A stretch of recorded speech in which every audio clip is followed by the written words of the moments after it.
నా గురించి చెప్పాల్సింది ఏం లేదు, అవసరం దానికన్నా ఎక్కువ చెప్పేశారు జగదీష్ గారు. కానీ ఇవాళ 24 సంవత్సరాలు ఈ సంస్థ సెలబ్రేట్ చేసుకున్నందుకు నన్ను పిలిచినందుకు చాలా సంతోషంగా ఉంది. మేమందరం ఆయన అంత స్వేచ్ఛగా మాట్లాడలేము. అంత స్వేచ్ఛగా ఎవరు మాట్లాడగలుగుతారు? భయం లేని వాళ్ళు, ఆశ లేని వాళ్ళు. నా నుంచి ఏదన్నా ఆశిస్తే స్వేచ్ఛగా మాట్లాడరు, లేకపోతే నన్ను ఏదో చేస్తారు అని భయం ఉంటే మాట్లాడరు. రెండూ లేవు. అయినా ఈ సంస్థ ఎట్లా నడుస్తుంది? ఇట్లాంటి వాళ్ళు సమాజంలో అదుపుగా ఉన్నారు కాబట్టి డబ్బు ఇట్లాంటి వాళ్ళు ఎదుర్కొంటూ వస్తుంది. ఎందుకంటే ఇప్పుడు ఆయనకి ఇంతమంది ఎవరు చెప్తారు, ఇంత 10 కోట్ల 11 కోట్ల రూపాయలు ఎవరో దానం చేశారు అంటే, దానం చేసే వాళ్ళు కూడా సమాజంలో కుళ్ళిపోకుండా, మనసు పాడవకుండా ఎవరైనా ఉన్నారా అని ఎదుగుతా ఉంటారు. దొరికినప్పుడు మాత్రం ఇలా ఇస్తారు. కొందరు వెళ్ళి ₹1,00,000 అడిగినా సరే ఇచ్చేవారు ఉండరు. మరి 11 కోట్లు ఇచ్చేదాకా వచ్చింది అంటే ఎంత పేరు సంపాదించారో మనందరం ఒకసారి గమనించాలి. నేను ఇందాక అడిగాను ఆయన మంగళపురం గ్రామస్తులా అంటే, అందుకే ఆయన మళ్ళీ మీ గ్రామాల పేర్లని చెప్పి మిమ్మల్ని నుంచోబెట్టారు. ఇక్కడ చేసే కార్యక్రమం చాలా బాగుందండి. గతంలో కూడా వచ్చి ఇది హ్యాండిక్యాప్ వాళ్ళకి ఏదైతే లిమ్స్ ఇస్తున్నారో దివ్యాంగులకి, అది కూడా అంత గతంలో కూడా చూపించారు. ఇప్పుడు ఒక క్యాన్సర్ హాస్పిటల్ కడుతున్నారు. మా గీతం హాస్పిటల్ ద్వారా ఇక్కడ ఏ మెడికల్ క్యాంప్ చేయాలన్నా, క్యాన్సర్ లో కూడా ఏదైనా చేయాలన్నా తప్పకుండా మేము కూడా ముందుకు వస్తాము. జగదీష్ గారితో మాట్లాడతాం.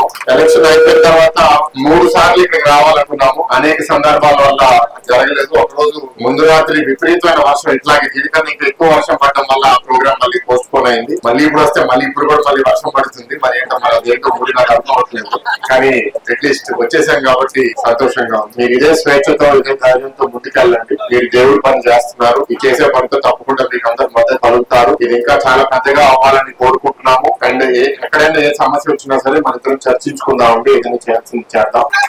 మిమ్మల్ని అందరినీ కోరేది ఏంటి అంటే, దీన్ని చూసి మనందరం కూడా కొంత పూర్తి తెచ్చుకోవాలి. మనం కూడా కొంత ఆశ తగ్గించుకుని ధైర్యం పెంచుకుంటే మనం కూడా ఇట్లాంటి పనులు మనం చేయగలం. నాకు ఒక పదవి కావాలి, నాకు ఇది కావాలి, నాకు అది కావాలి అని ఉన్నప్పుడు మనం లొంగిపోతాం. మనుషులు ఇప్పుడు మీరు రాజకీయాల్లో ఉన్నప్పుడు కొన్ని మాట్లాడలేదు. నాకు మనసులో అనిపిస్తుంది మాట్లాడాలని, కానీ మాట్లాడితే ఓట్లు పోతాయంటారు. అయినా నేను మాట్లాడేసాను కొన్ని. ఎలక్షన్ అప్పుడు కూడా ఇది చేయలేను అంటే చేయలేను అని చెప్తాను. ఎందుకు చేయలేను కూడా చెప్తాను. మీరు ఓటు వేయకపోయినా పర్వాలేదు, ఎందుకంటే నేను ఇక్కడ తాత్కాలికంగా గెలిచి మళ్ళీ అబద్ధాలు చెప్పి బతకాలని నాకు లేదు. ఇక నేను నెక్స్ట్ 30-40 ఏళ్ల కోసం ఈ ప్రాంతానికి సేవ చేయాలనుకుంటున్నాను అనుకున్నప్పుడు ఇప్పుడు అబద్ధం చెప్తే మళ్ళీ మీరే నన్ను తిట్టుకుంటారు. అందరు సాధారణమైన రాజకీయ నాయకులాగా నన్ను కూడా మీరు బిల్ చేసేస్తారు. నాకు అది ఇష్టం లేదు.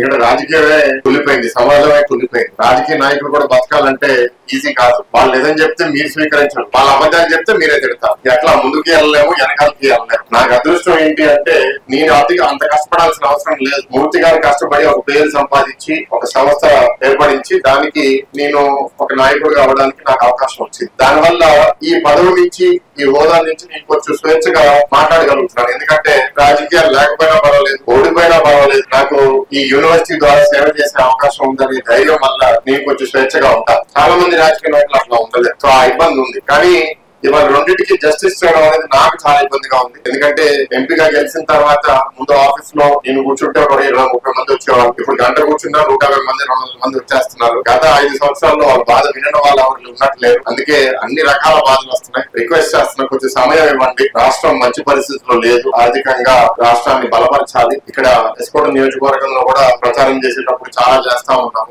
రోడ్ డెవలప్ చేస్తా ఉన్నాము, జిల్లాలో చేర్చుతా ఉన్నాము. ఇవన్నీ పూర్తి చేసే బాధ్యత మాకుంది. ప్రత్యేకంగా విశాఖపట్నం పార్లమెంట్ లో పూర్తిగా గ్రామీణ ప్రాంతం ఈ ఒక్క నియోజకవర్గంతో ఇక్కడ అభివృద్ధి చేసేటప్పుడు సరిగ్గా చేయొచ్చు. గ్రామాల్ని కూడా బాగా సరిదిద్దుకుంటే మీరు మీ గ్రామాల్లోనే సుఖంగా ఉండాలి. మీరు కూడా గ్రామాలు వదిలేసి పట్టణంకి వెళ్ళాలనే ఆలోచన మీలో ఉండకూడదు అనేది నా ఆలోచన. ఏదైతే సదుపాయాలు నగరంలో ఉంటాయో అది గ్రామాల్లో లోపలికి తీసుకొచ్చి అక్కడ ఉండడం, మీరు కూడా సంతోషంగా ఉండేటట్టు చేసే బాధ్యత మాది. ఆ విధంగా మేము పనిచేస్తాము. అండ్ ఎవరైతే సొంతంగా వాళ్ళకి హెల్ప్ చేసుకోలేరో వాళ్ళకు వీళ్ళు చేసే హెల్ప్, ఎందుకంటే ఆయన పనిలో ఒక గర్వం నాకు కనపడింది. ఆ గర్వం అనేది చాలా ఇంపార్టెంట్. ఎందుకంటే పొద్దున్న లెగిసి రోజు ఒకరి బాధలు చూస్తూ ఉంటే మనం కూడా నిరుత్సాహపడే అవకాశం ఉంటుంది. కానీ నేను చేసేది దేశంలో ఎవరు చేయలేరు, నేను ఇంత బాగా చేస్తున్నాను అనే గర్వం ఏదైతే ఉందో చుట్టూ ఉన్న వాళ్ళకు కూడా వాళ్ళు కూడా వాళ్ళ పనిలో ఒక ఆత్మగౌరవం, ఒక నమ్మకం వచ్చినప్పుడు అందరూ ఆనందంగా పనిచేస్తారు. ఆ ఆనందం ద్వారా మిగతా వాళ్ళకి కూడా అందజేస్తారు. కాళ్ళు లేని వాళ్ళు, చేతులు లేని వాళ్ళు ఇప్పుడు వెళ్ళి గిరి ప్రదక్షిణాలు, టెంపుల్ కొండలు ఎక్కగలుగుతున్నారంటే వీళ్ళు చేసే గొప్ప పని బట్టి తప్పకుండా వీళ్ళని అభినందించాలి. ఇట్లాంటి అద్భుతమైన కార్యక్రమాలు మీరు కంటిన్యూ చేస్తూ ఉండాలి జగదీష్ గారు. మంచి వాళ్ళ కోసం దేవుడు చూస్తూ ఉంటాడు. మీకు కూడా ఎవరు చాలా మంది సహాయపడుతూ ఉంటారు. మీ భజన గ్రూపులందరికీ కూడా సంతోషం అంటే మిమ్మల్ని అందరినీ కలిసి ఒకరోజు మీరు భజన చేస్తున్నప్పుడు నన్ను కూడా పిలవండి, నేను కూడా వచ్చి ఈ భజనలో పార్టిసిపేట్ చేసి ఎట్లా ఉందనేది నేను కూడా నేర్చుకుంటాను. వర్షం వల్ల మీకు ఇంకా ఇబ్బంది పెట్టుకోదలుచుకోవట్లేదు. రాబోయే రోజుల్లో కూడా ఇక్కడ వస్తా ఉంటాం కాబట్టి నా మనసులో ఉన్న ఆలోచనలన్నీ ఇవాళ చెప్పక్కర్లేదు, మెల్లమెల్లగా మీకు చెప్తూ ఉంటాం. Thank you very much Jagadish గారు. 24 సంవత్సరాలు కాదు 100 సంవత్సరాలు పూర్తి చేయాలి ఈ సంస్థ.